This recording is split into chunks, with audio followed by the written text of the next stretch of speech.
Cancer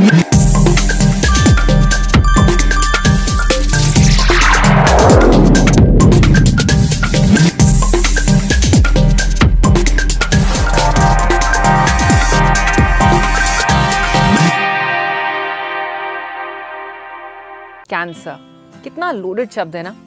जैसे ही कोई इसका नाम लेता है हम सबके सामने किसी ना किसी का चेहरा आ जाता है। एक टाइम था कि कैंसर औरों को होता था, लेकिन पिछले 10-15 सालों में अपनों को होने लगा है।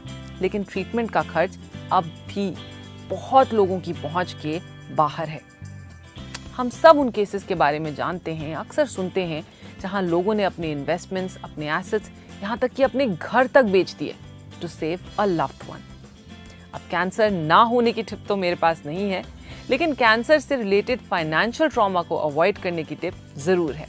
हाय, आई एम वानी और इंश्योरेंस के बारे में मैं बहुत ही पैशनेट हूँ। क्यों? क्योंकि ये एक ऐसा एरिया है जो जितना इम्पोर्टेंट है उतना ही मिसअंडरस्टूड भी है। LIC और मैं इस वेब सीरीज के माध्यम से इंश्योरेंस के बारे में कुछ कंफ्यूजन्स दूर करना चाहते हैं। शुरू करें? तो आज की हमारी टिप है कैंसर सर्वाइवल पे, फाइनेंशियली ऑफ कोर्स। सबसे इंपॉर्टेंट चीज जो हमें ध्यान में रखनी है वो है कि हमारे पास बहुत ही लिमिटेड कंट्रोल है इस सिचुएशन में। हम अपनी हेल्थ का अच्छा ध्यान रख सकते हैं, रिस्क फैक्टर्स से दूर रह सकते हैं, लेकिन इसकी कोई गारंटी नहीं कि ये सारे प्रिकॉशंस लेने के बाद भी हम 100% सेफ रहेंगे। हम अपने चांसेस कम जरूर कर सकते हैं, but we can not bring these to zero. आजकल कितनी रिसर्च ऐसी है जो रोजमर्रा की चीजों को कैंसर से लिंक करती हैं, जैसे कि माइक्रोवेव्स, प्लास्टिक बॉटल्स वगैरह वगैरह वगैरह।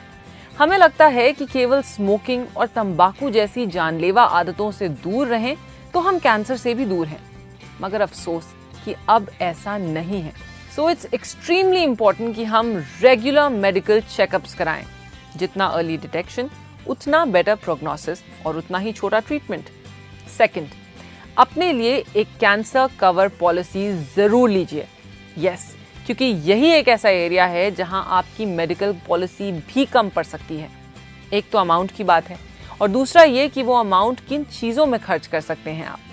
हेल्थ इंश्योरेंस आपके हॉस्पिटलाइजेशन कॉस्ट्स कवर करता है, मगर ट्रैवल कॉस्ट्स, उसका क्या?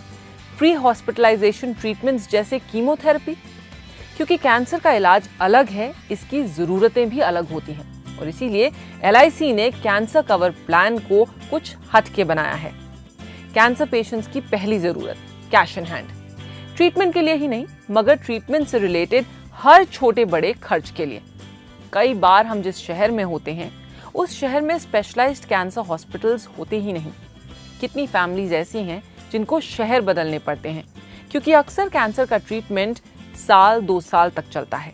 कैंसर पॉलिसीज में आपको अपने कवर का 100% पे आउट मिल जाता है अगर डायग्नोसिस मेजर स्टेज की हो। साथ में कवर का 1% हर महीने। अगर आपका कवर 50 लाख का है तो हर महीने आपको 50,000 मंथली इनकम अगले 10 सालों के लिए। कैंसर के साथ लड़ने के लिए पूरी स्ट्रेंथ चाहिए होती है, और इस समय नौकरी या बिजनेस होल्ड पे जाता ही है। तो ये जो एक्स्ट्रा मंथली इनकम आ रही है वो आपके स्ट्रेस को मैनेज करने में बहुत काम आती है। अगर पेशेंट नहीं रिकवर करते तो उनकी फैमिली को ये मंथली इनकम मिलती है जब तक 10 साल नहीं बीतते। अगर कैंसर माइनर स्टेज का है तो आपको अपने कवर का 25% पे आउट मिल जाता है। सो अगर आपके कवर 20 लाख के हैं तो 5 लाख पे आउट, और बाकी अगर कैंसर मेजर स्टेज तक जाता है तब। और ये सब आपके हर महीने के चाय कॉफी के खर्च से भी कम दाम में। जानते हैं, साल के 3,000 रुपए भी नहीं लगते 25 लाख के कवर के लिए, किसी 30 साल के इंसान के लिए, यानी हर महीने के 250 रुपए से भी कम।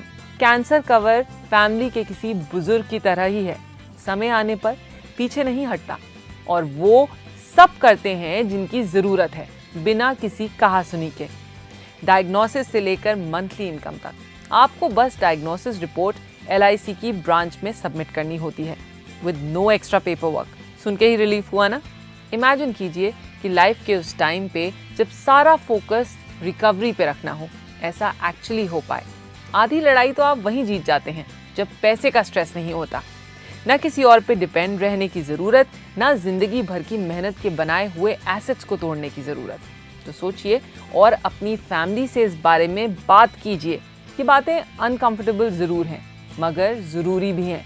और फिर अपने LIC एजेंट से कैंसर कवर पॉलिसी की जानकारी भी लीजिए। इस हफ्ते आपके 2 मिनटों के लिए बहुत शुक्रिया, मेरी और LIC की ओर से। हमारा show life insurance made easy आपके लिए हर हफ्ते हाजिर है। तो अगले हफ्ते हम 2 मिनट में बात करेंगे क्रिटिकल इलनेस पर।